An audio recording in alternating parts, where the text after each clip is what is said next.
Assalamualaikum warahmatullahi wabarakatuh. Alhamdulillahirrabbilalamin. Kita bertemu lagi pada pagi hari yang cerah ini, yaitu pada hari Selasa tanggal 3 Agustus 2021 pada tahun ajaran 2021-2022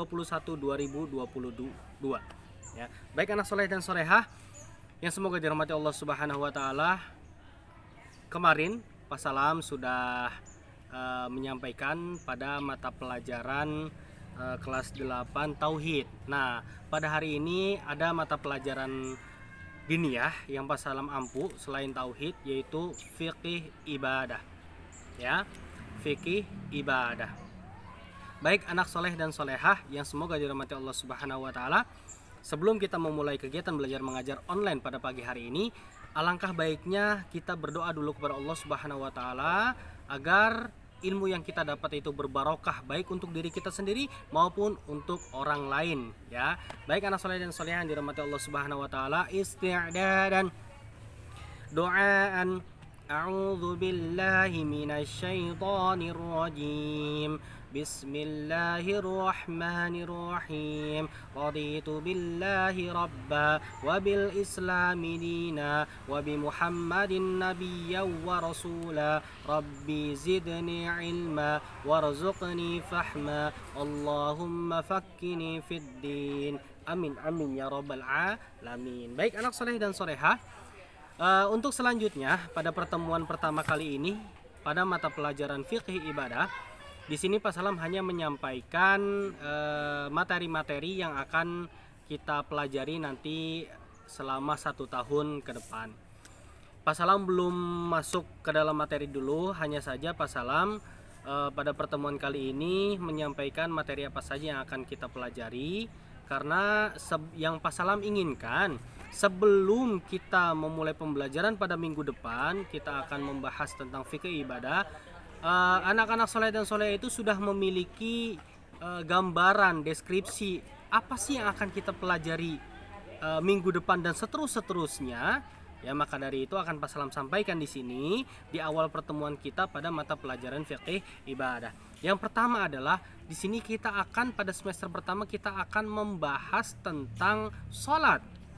Ya, sholat wajib ya, anak-anak soleh dan soleha pasti sudah melakukannya, karena itu sebuah kewajiban dari Allah Subhanahu wa taala melalui Rasulullah SAW, bahwasanya sholat wajib yang 5 waktu ini adalah suatu kewajiban yang apabila ditinggalkan akan masuk ke dalam dosa besar ya. Nah, kita akan membahas tentang sholat, bukan hanya sholat wajib. Yang akan kita bahas adalah sholat sunnah rawatib yang pertama, kemudian yang kedua sholat duha, kemudian yang ketiga adalah sholat Jumat dan sholat sunnah yang lainnya, dan yang selanjutnya adalah sholat ketika kita dalam keadaan sakit dan sholat ketika kita dalam keadaan berpergian jauh. Bagaimana sih tata cara sholat yang benar yang sesuai dengan Rasulullah SAW yang tadi Pak Salam sebutkan? Ya, nanti akan kita pelajari satu persatu pada materi-materi yang sudah Pak Salam sebutkan tadi. Ya, nah Pak Salam hanya menyampaikan dalam 1 semester aja dulu. Nanti ketika kita masuk pada semester kedua, kita akan Pak Salam akan menyampaikan materi-materi yang akan disampaikan. Nah, baik anak soleh dan soleh yang dirahmati Allah Subhanahu wa taala, sholat ini adalah penting. Ya, sholat penting sekali.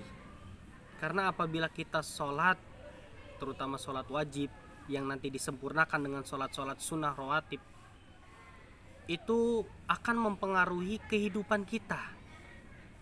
Ketika kita memperhatikan sholat wajib, apabila terutama ikhwan-ikhwan, sholat wajib di mana? Di masjid.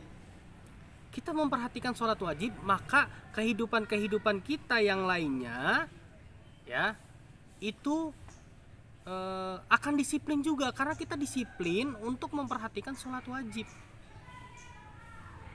Ya, baik anak soleh dan soleha, yang Pak Salam tekankan di sini adalah jangan pernah meninggalkan sholat, karena sholat adalah kebutuhan. Yang pertama kali dihisab adalah sholat nanti pada hari kiamat. Maka dari itu jangan pernah sekali-kali meninggalkan sholat. Apalagi yang ikhwan, yang laki-laki harus sholat di masjid. Karena keutamaan itu lebih besar daripada sholat sendirian. Mendapatkan 27 pahala. Sholat sendiri mah cuma 1 pahala. Ya. Kalau misalkan dipikir-pikir, sholat mah hanya beberapa menit. Ya. Main handphone, kemudian main, ngelayap kemana, ya bersama teman-teman di luar, itu bisa berjam-jam. Tapi sholat, usahakan ya paling lama 30-1 jam. Usahakan khusyuk, jangan pernah bercanda. Khusyuk sholat, karena kita sedang menghadap Sang Khalik, kita sedang menghadap Allah Subhanahu wa Ta'ala. Jadi jangan pernah dipermainkan ya. Itu yang pertama, harus sholat 5 waktu, terutama ikhwan sholat di masjid. Yang kedua adalah jangan bercanda ataupun bercanda, berkata-kata dan lain sebagainya dalam sholat, karena hal itu akan membatalkan sholat. Baik anak soleh dan soleh yang dirahmati Allah Subhanahu wa Ta'ala, itu saja yang dapat Pak Salam sampaikan. Mohon maaf apabila ada kesalahan. Ya, insya Allah minggu depan kita akan masuk pada materi yang pertama, yaitu tentang sholat sunnah rawatib yang akan Pak Salam sampaikan. Kita akan mempelajari baik keutamaannya, dalil-dalilnya dan lain sebagainya ya. Yang semoga setelah kita mendapatkan ilmunya, kita laksanakan, kita amalkan ilmu itu ya. Baik anak soleh dan solehah, mungkin itu saja. Wabillahi taufiq wal hidayah. Assalamualaikum warahmatullahi wabarakatuh.